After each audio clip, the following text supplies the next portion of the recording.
In today's video, we're going to look at the quick access toolbar. So this is the toolbar at the top. Often as a default, you'll see that there is a save button, undo, and a redo button. Those are the defaults, but I'm going to show you how to customize that and add new features and functions up there. And I'll show you the one that I always do. So if we go to this little dot down here, we want to go to more commands, and you can see the popular commands are here. So, you can add all sorts of things.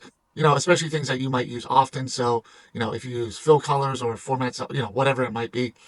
It's nice because then if you're always on, say, the data tab because you're doing a lot of data things, or you're on the formulas because you're doing a lot of formulas, you have that up there. You don't have to. So if you want to highlight or do a fill color, we just saw that, you can add that to the top here, and you don't have to come back to this tab, to the home tab, to do those fills.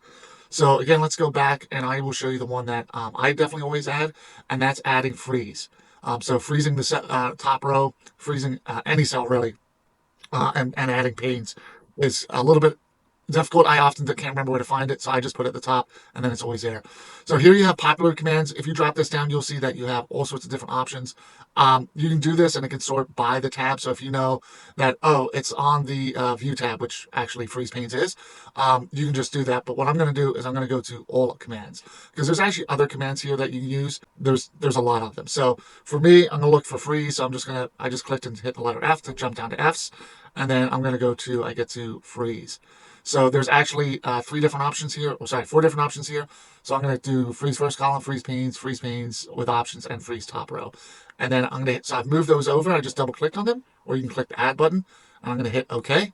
And you can see at the top now, I have those options. So if I need to freeze this top row, which I need to do all the time in my data, because when I'm scrolling down, you can't see what top row is. Now I could go to view.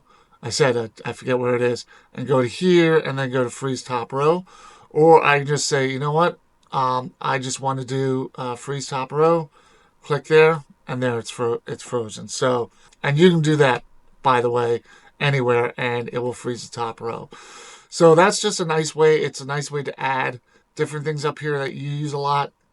Thank you for watching. Please don't forget to like, subscribe, and comment. Please also share. Please go ahead and check out my other videos on my page. Have a great day.